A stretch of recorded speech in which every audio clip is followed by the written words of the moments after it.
Welcome back to another movie from the Pooniverse series, and today I'll be discussing Bambi The Reckoning. After seeing the teaser trailer where Bambi flips a car, I assumed this would be like Blood and Honey 1, full of stereotypes, foolish characters and ridiculous antagonists, but this film actually took me by surprise, and it turned out to be something that I would generally recommend. So I couldn't be bothered to give you guys a long ass intro, so without further ado, let's just get into watching Bambi The Reckoning. So the movie gives us a backstory of young fawn Bambi, who witnessed his mother's death gunned down by a bunch of hunters, and fellow woodland creatures carelessly dispatched. And his friend also gets struck by a toxic waste dumping truck. Also, these hunters were pouring something in the river, something green, I think it was something radioactive or something, I don't know. And Bambi drank this, and it made Bambi so mad.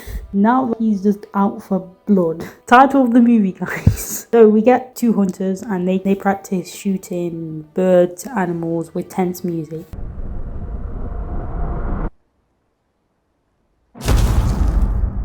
We get our main character, a single mother called Zana, and her son Benji. Zana is on the phone to her ex-husband and is mad that he isn't being a responsible dad and he's not turning up to the family dinner. Then the taxi man has a chat with her and it just gets really awkward. Families, eh? The only thing worse than your own is someone else's. You can choose your partners, but you can't choose your in-laws, am I right? Mine are a nightmare. Getting hammered, I think, is the best thing I think. Eyes on the road, mate. Jesus Christ. Friend of mine the other night got driven into a ditch, he did. Car's complete write-off, so we got off lightly, if anything. Great, lovely. Tell me more. I am totally invested in this conversation. Luckily, that doesn't happen because Benji froze up. So they have a conversation about Benji's dad and if he's coming. You're getting deported, aren't you? What? Deported. You and Dad.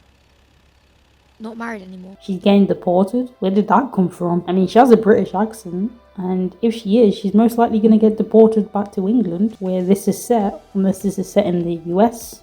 But she tells him that she's not getting deported. The taxi driver has another conversation with her. I get it, he's trying to lighten the mood, but no one's interested in your stories, mate. So he's like, my son used to be sad and I used to give him a lollipop to cheer him up. So he reaches for the lollipop and he doesn't keep his eyes on the road. When he does, out comes Bambi.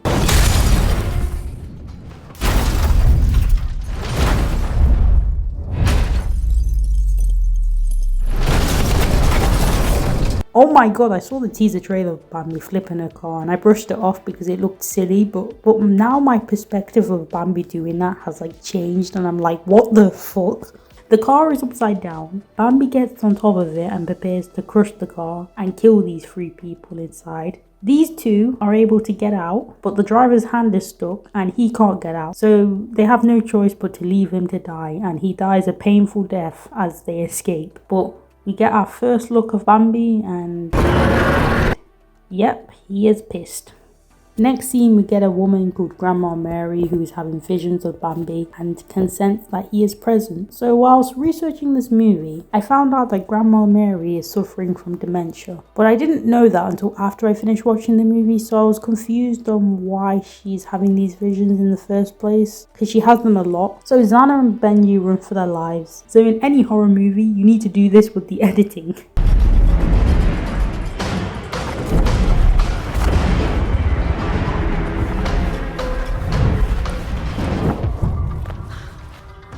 Benji, don't stop running. Keep going. Zana, hold his hand and fucking hell. I don't want that stereotypical type of movie where someone runs and then they fall over and then they get left behind. We don't want any of that shit in this movie, please. Hell yeah, I'm hungry now. We get four people who are Harriet, Andrew, Josh, and Andrew's spoiled brat of a kid called Harrison. And they wonder where the hell Zana and Benji and even Simon. Simon is the brother of Andrew and Josh. Andrew is Harriet's girlfriend in the movie. So you would call them and ask them where the hell they are, right? But one, there's no signal because they live near the fucking woods. Two, the landline has been disconnected because their mother, Mary, kept calling the police. So they find her outside and she's just looking at something. She's just looking at the darkness.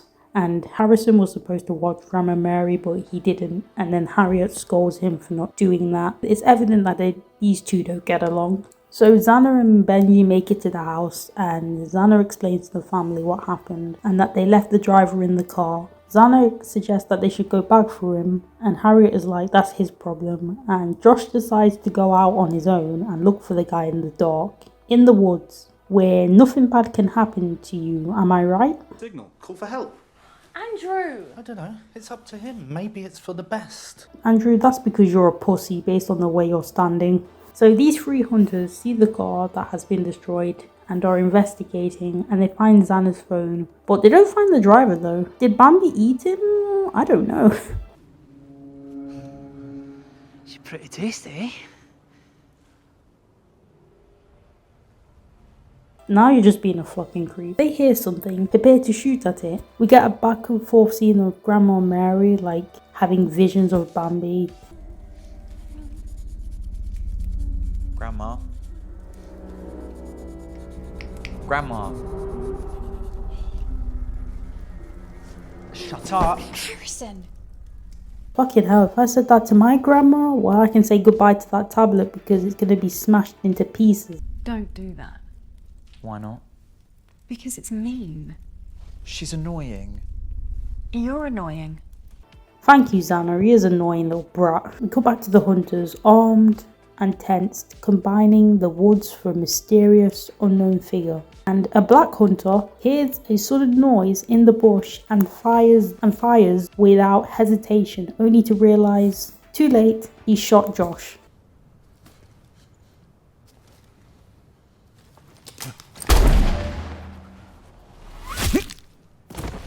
The gunshot and Josh's death was abrupt and poorly timed. I don't think that was intentional, but whatever. Josh dies. They get mad at the black guy for shooting a random person in the woods, and they wonder where he came from.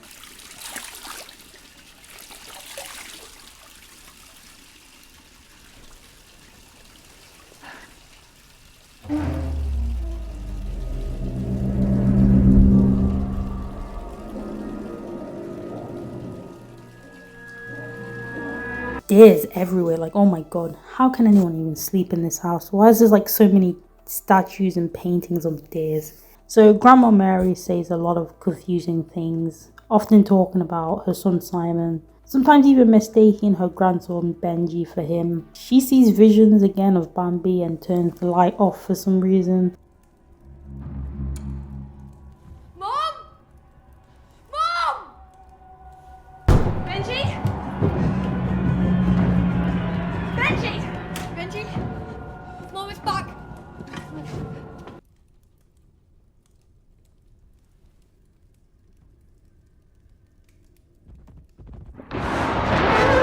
Go, go, go! Mary, go! Benji! Go, Benji!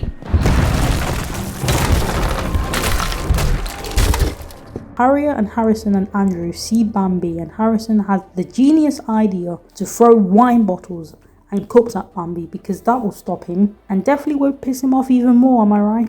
What the fuck was that? Adia, what do you think?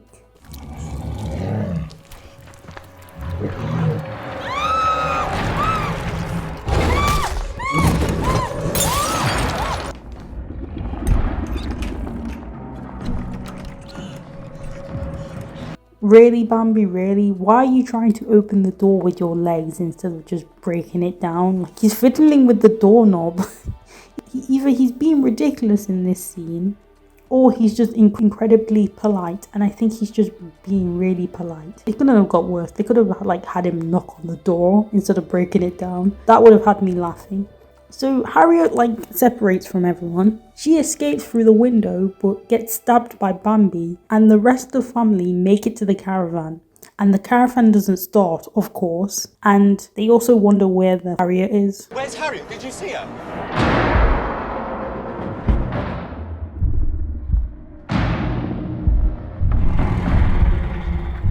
Oh my god, that's a really funny shot. It's just the fact that she almost outran a deer. Like, I say that because one, she's wearing slippers, which will slow her down. Two, Bambi cuts her in half and she's dead. And they witnessed this. So are we going to at least try to get the engine working and start the car, or are we just going to sit here and wait for Bambi to pick us off one by one? I know it's sad, but we have no time to mourn. So they drive off, Bambi chases them, and it's, it's another funny shot. The more you look at it, the more funnier it is. Harrison has like another genius idea, which is to throw objects at Bambi again. Like, you're gonna make him mad. I think he realized this because he eventually accepted defeat and closed the door. He's going faster, but you can't outrun a deer. The stick is stuck, which slows down the car. They're able to get so far away from him, which is good. The hunters have broken into the family house and they're just looking around. So they're basically hunting Bambi down and retracing his steps. They find Harriet's dead body and she is still alive, but they put her out of her misery because they're evil. A tree branch blocks the road and Andrew gets really mad. I mean, like, really, really mad. Fuck! The fucking tree in the middle of the road! And it's all Simon's fault. I'm insisting I'm down just because he didn't want to spend a weekend alone with a fucking kid. The bastard didn't even show up!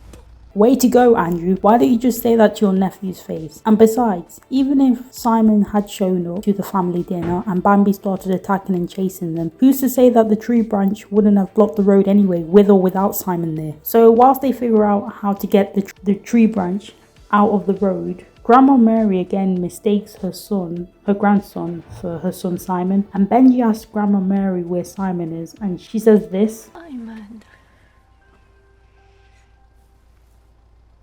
No, Simon. It's Benji, Grandma. Where is he? Where's Dad?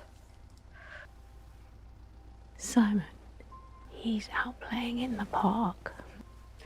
They'll be home soon for his tea. So they tie a rope around the tree branch and attach it to the car. For some reason, right, Zana gets Benji to drive the car instead of doing it herself, even though she's an adult and he's like a 10-year-old boy.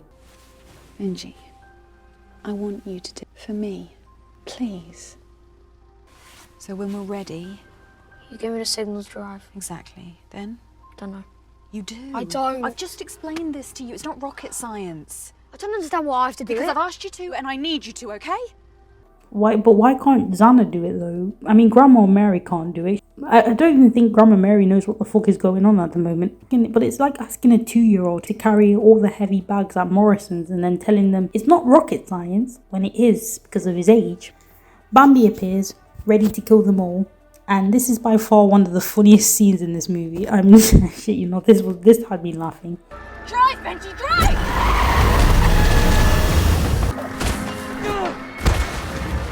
Dad! Dad!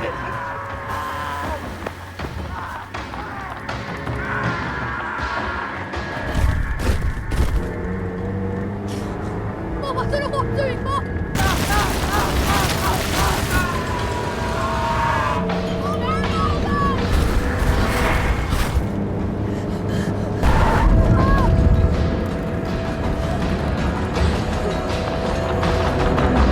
They panicked, it's understandable. So Benji accidentally killed his uncle in a panic and fear. Harrison is alone, sees Bambi, and then Bambi chases him and in a pile of shit. And has to stay in the pile of shit because Bambi is right there and he can't smell Harrison in the pile of shit, so Bambi just walks off. So after driving away from Bambi and accidentally killing Andrew in the chaos in the middle of all this panic, the caravan breaks down from all that speed and they find out that Andrew is dead. Like, oh my god, I can't show you this, but his face has been badly destroyed. So if I was Benji, I would have probably responded with, oops, accident, mum. Is he okay? No, you killed your uncle, Benji. I guess you could just say it was instant karma for him for saying all that shit about your dad. I'm just kidding, it was an accident. Grandma Mary just goes AWOL after Xana told Benji to look after her. In the meantime, Harrison is looking for signal in the woods but gets nothing because it's the woods.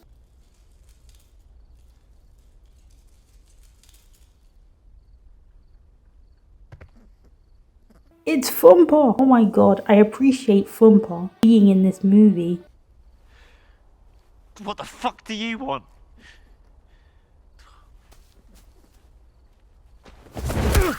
Fucking thing! So he kicks Thumper and Thumper's like, oh hell no, and brings back up and they kill Harrison after he falls in a bear trap. I would have preferred Bambi killing Harrison, but you know what? I'll give the writers the benefit of the doubt because what he did to Thumper was basically animal cruelty and nobody kicks Thumper. So they're walking and Grandma Mary is humming something, not sure what she's humming about. Benji lights up a flare like, why? Are you trying to get like Bambi on us? But we see bones and skulls literally everywhere. Also, Bambi turns up and chases them, like how on earth are they able to outrun a deer? Grandma Mary runs really slow and Bambi is still not able to catch her, I don't know how. So they run into the road, they meet the hunter who offers them a lift to their place and explains everything that happened. Xana suggests that they should call the police. Try not to worry, love, we'll look after you. We'll get you back, get you warm, call the police, we'll work out what to do. You'll be safe there. Promise. That's not a good sign. We finally meet Simon, Benji's dad, and Xana's ex-husband. Xana is pissed that Simon didn't turn up to the family dinner and for not giving a fuck about his own son. He's a terrible father and he shows it. Also, he's the boss of the hunters too.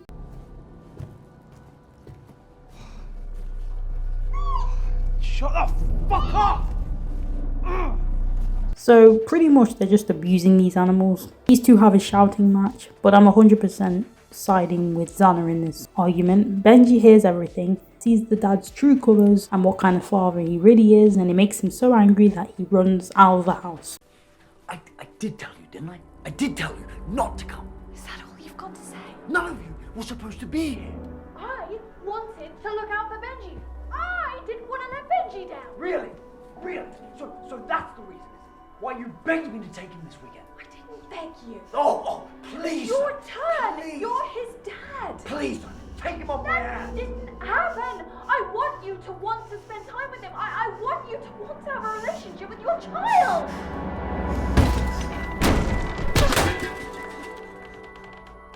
Listen kid, I know you're mad, but there's a killer Bambi out there, so it's maybe best to stay indoors. Xana confronts Simon about all this shit and all the shit that she and her son have just discovered, and he's like, I'll go to prison. Like, I don't care to go to prison, mate. Like, half of your family have all died because of you. Wilbex have been dumping chemicals for years, but these were evidently different. God, we didn't need know to that call they. the police, no, Simon. Yes, no, yes, don't. you do, Simon. No. People have died. Your own family have died. Yeah, and I'll go to prison. What will Benji think, huh? No, think about the impact it'll have on him, having a father in prison. I don't think it'll have any impact whatsoever. So rightfully so, you tell him, Xana. So the hunters and another female hunter are on the walkie-talkie, and one of the hunters asks if you've got them, which is a baby deer. They've been abusing and they've been collecting deers and telling them to shut the fuck up when they cry. Benji hears this, by the way, because he ran off into the woods after hearing what his dad has said. Xana demands that the hunters give her a phone, and the hunters threaten her with a gun if she doesn't give them the phone back. Hand it over. He might not hurt you, but I will. So fucking give it. That is such a London accent, right? Is that a London accent? I think it is, probably from the east part of London.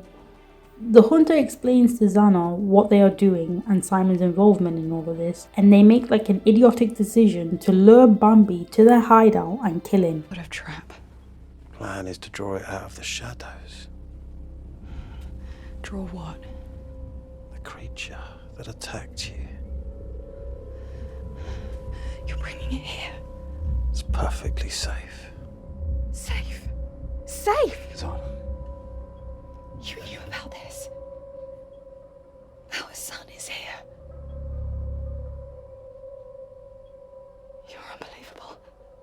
This is when I start to realize that the hunters have completely lost their fucking minds. So you're basically asking to be killed at this point. Xana is obviously angry about this and is angry that Simon knew about the hunters' plan and is willing to put his own son at risk, but doesn't care, and neither does the hunters because they're evil. They have a fight and they realize Benji's missing, and Benji sees the hunter carrying something, the baby deers. Stupid fucking thing. You sure this is a good idea? Fucking animal, mate. It doesn't have feelings. Hope this is an awareness movie for the RSPCA to help stop animal cruelty, because I fully support that message. So the black guy says that he's going for a piss because he's desperate, so he heads off. Bambi rips his head off.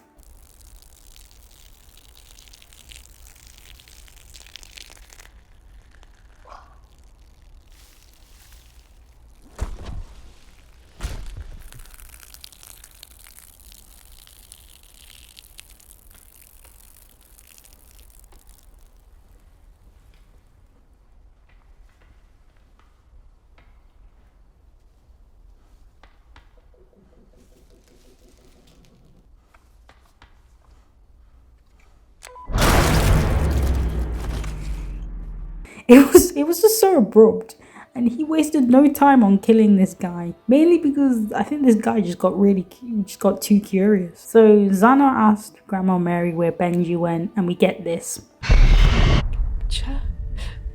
Bleed. Kill. Xana, she's lost it. No. Mary, look at me. It's me. I'm Xana. And you know Benji. You love Benji. Where is he? Where's Benji? Would you like some potatoes with that? Chop.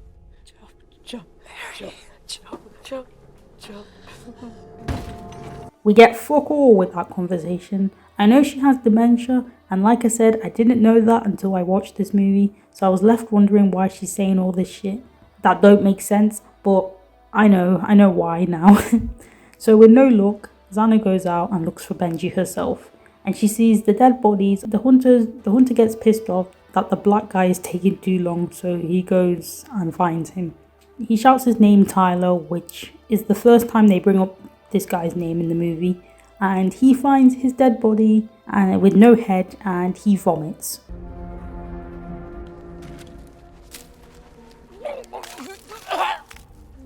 Which is ironic because he saw the hunter put Harriet out of her misery. He saw her flesh get destroyed by one of the hunters. He saw Josh's dead body, but no, when it comes to a headless corpse that doesn't look even that graphic, he vomits.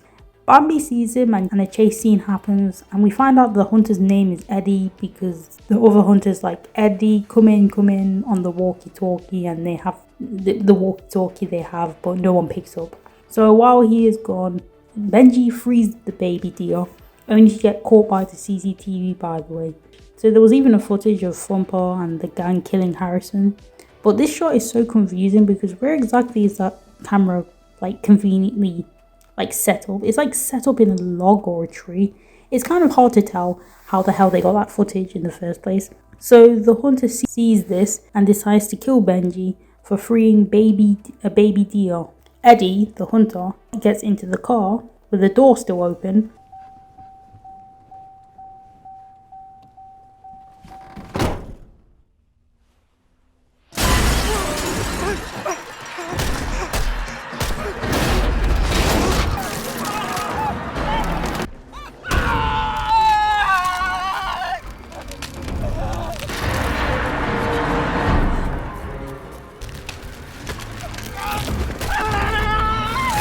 Okay, the jump scares are actually well done. Xana is looking for Benji. Benji hears her and then she hears him too, and they go and find each other in the woods. The female hunter called Jo, they also brought her name up an hour and 4 minutes into this movie, hears something, and also Grandma Mary is just chilling and she sees Bambi and isn't really scared of him.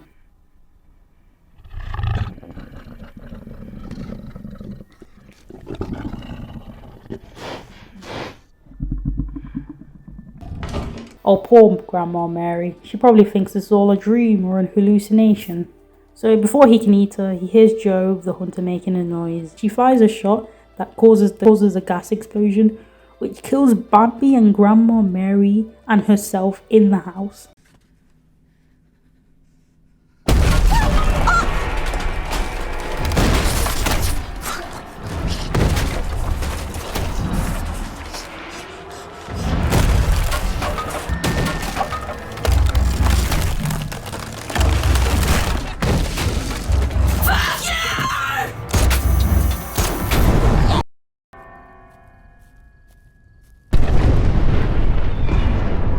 So the hunters find Benji and demand that Benji gives the baby deer. And Xana finds Benji. Simon is like, Benji, just give the hunter the deer. And Benji's like, no, I know what you said about me. They hear something lurking about, and you guessed it, baby. Bambi, who has just survived the explosion, and marches towards the hunter whilst the hunter shoots at him and taking him somewhere. I don't know where, but who gives a fuck?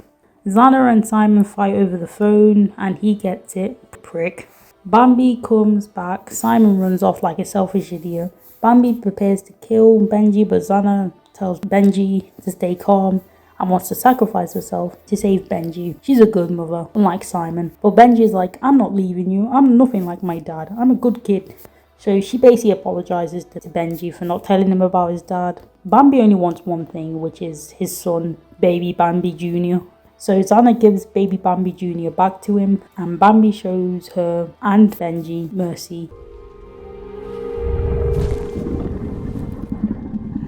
It's okay. It's okay.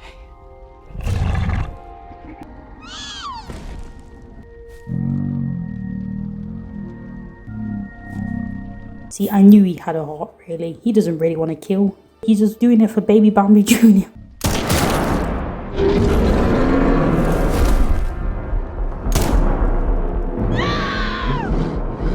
But then the hunter had to ruin the moment. He's still alive and he shoots Bambi multiple times. And then before he can shoot Xana and Benji, he's shot in the head, and guess who shot him? Die, you rampant son of a bitch!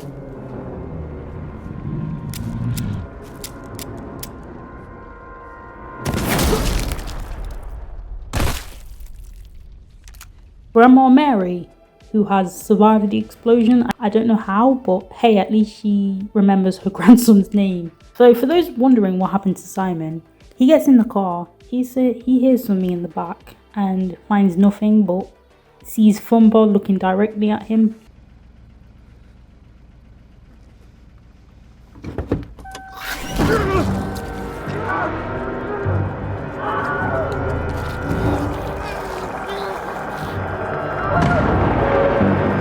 No one will mourn him, not even Grandma Mary. I like that they used the Wilhelm scream for this death scene so cheaply. Last scene, we get baby Bambi Jr. like comforting his dad, slowly dies, and Xana and Benji and Grandma Mary are so sad too. They put this really sad music in this scene.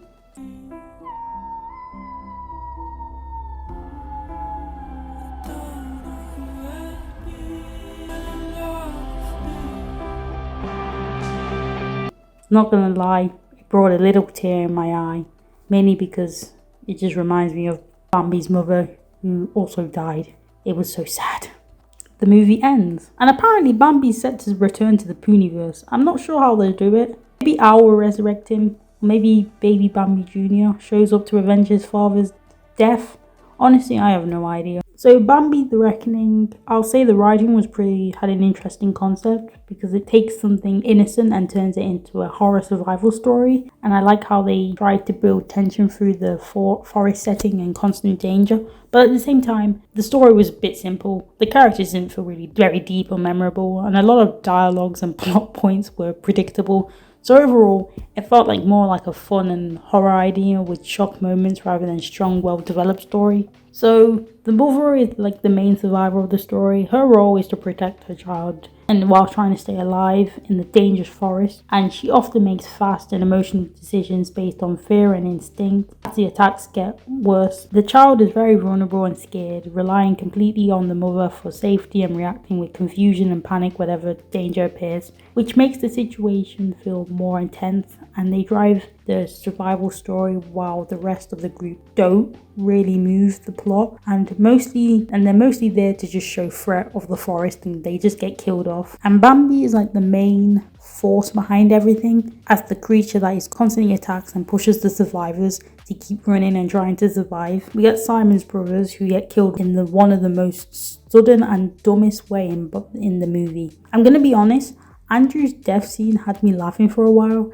Harriet's and Harrison's death were laughable and it was hard to take seriously. The hunters' deaths were dumb, idiotic, unrealistic and silly. And the remaining characters who I couldn't give 7 shades of shit about were just boring. They just had boring death. The whole reason why Bambi is attacking these people is sort of understandable, but with malicious intent. Because they kidnapped baby Bambi Jr., of course, and he's pissed off about that, and he drank some contaminated chemical in the lake that implied that they have like mutated the creature, turning it into like an abomination resembling a reindeer that has become violent and unnatural. Okay, there's a problem with the editing and CGI, mostly CGI.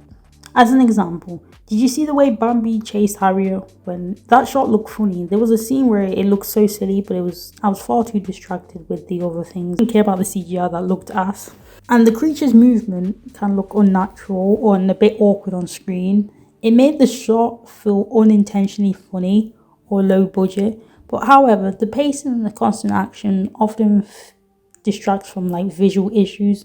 So even if the CGI looks weak or inconsistent, the tension and chaos and the rapid events happening in the scene tend to keep the viewer focused on what's going on rather than the effects themselves. I understand that the killer deer is portrayed entirely through CGI to budget constraints and small VFX team. The film was shot around 15 days, with the excessive post-production runs about like 1 hour and 21 minutes, and it received mixed reviews for its like visual effects. It's not as good as Peter Pan Neverland Nightmare because that one was better, but I choose Bambi The Reckoning over Winnie the Pooh movies, Blood and Honey 1 and 2, unless Blood and Honey 3 turns out to be better.